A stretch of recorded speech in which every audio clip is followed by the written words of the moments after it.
Saya pertama kali saya ikut tajuk Forum Aku Bangsa Malaysia, Cita Rakyat.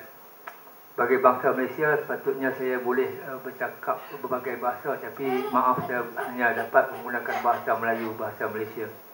Dan sebagai rakyat, sebagai cita rakyat yang saya sebagai rakyat, saya akan berkongsi sedikit cerita sebagai pemandu teksi. Jadi kalau puan-puan dan tuan-tuan selalu kerajaan wawarkan hak istimewa orang Melayu, Bumiputera. Saya sebagai bangsa Melayu, Bumiputera, yang katakan ada hak. Kalau kita cakap dalam aspek pemanduan teksi itu sendiri, sudah jelas yang hak orang Melayu dinafikan.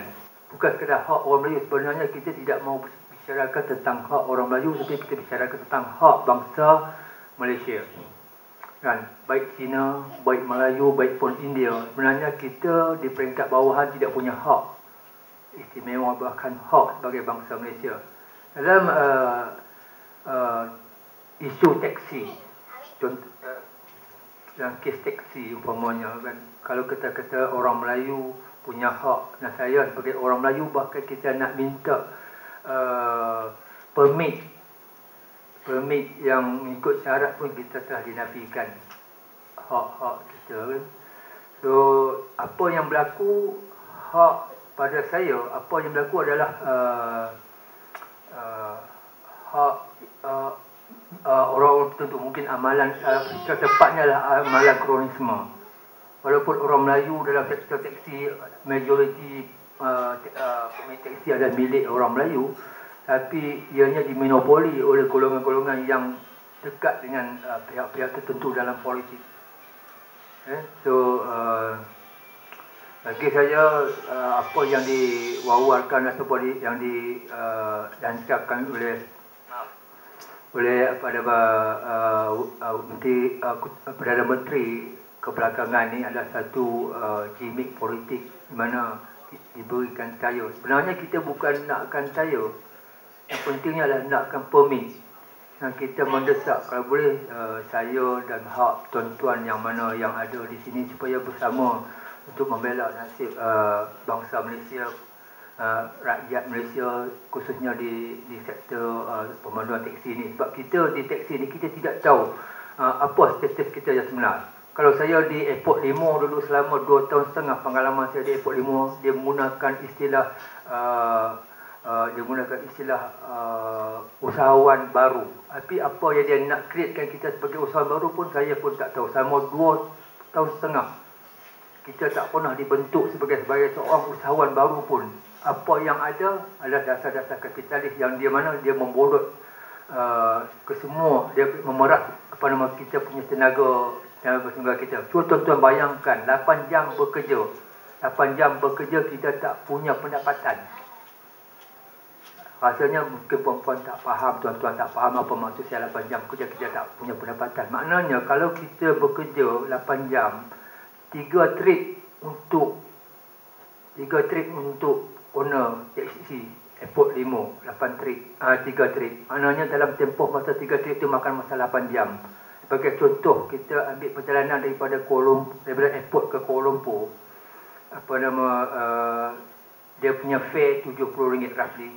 Kemudian perjalanan pergi dan balik 2 jam. Masa menunggu untuk 3 trip 3 jam. Plus tampuk ada 8 jam kita menunggu 3 trip. So RM163 kita bayar untuk dia. The rest barulah. Sebenarnya kita terpaksa bekerja sama lebih daripada 8 jam.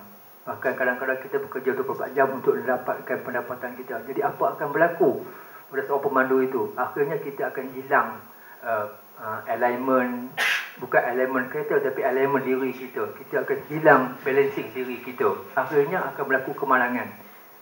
Bila berlaku kemalangan, semua kita tanggung. Dan amalan kepada semua syarikat-syarikat teksi ini, daripada A sampai X mungkin semua itu hak pemandu teksi. Y, Z barulah pemilik syarikat teksi. Mana kata segalanya kita tanggung. Bagi rakyat Malaysia, Cina, India, Melayu, kita terpaksa berhadapan dengan masalah-masalah yang macam tu. Bukan kata Airport Limo dan syarikat teksi yang kecil-kecil pun. Jadi segala-gala apa yang kita perlu sekarang, isu yang saya nakkan pada pemerintah teksi, kita nakkan hak kita permit, kita nak own the permit. Itu akan menyelesaikan segala-galanya. Jadi itu pada untuk Airport Limo dan macam teksi di LCCT, begitu juga teksi bandar, semuanya adalah sama saja. Apa yang Najib buat sekarang adalah satu gimmick politik untuk dekat dengan masa pilihan raya kan. Jadi kita harap tuan-tuan dan puan-puan dapat berkongsi dan dapat memperkatakan benda ini untuk memperluaskan lagi apa yang saya maksudkan kan. Sebenarnya saya pun tak dapat nak cakap banyak sebab saya bukanlah berbiasa dengan keadaan yang macam ni kan. Cuma saya macam jaga apa semua, Erin tahu peranan saya hanya jalan raya boleh melalak melaung saja kan. Macam itu peranan saya. Kalau nak cakap di depan ni, saya rasa saya orang yang kecil lah. So, bukanlah saya yang layak nak bercakap kan. Semua boleh berkongsi dalam bentuk idea tu boleh lah. Tapi nak cakap dalam di Palma ni pun saya tak biasa lah. Jadi ini mungkin kali yang kedua kot, selepas kali yang pertama saya cakap lepas saya keluar daripada lokap di kes kesas, dan ini kali yang kedua kan. Jadi saya minta maaf lah apa-apa yang saya cakap yang tak betul. Tapi kalau apa yang perlu lagi, bolehlah berhubung dengan saya untuk kita buat lagi. Kalau tuan-tuan dan perempuan yang ingin membantu kami di sektor teksi kan. So itu sajalah, terima kasih.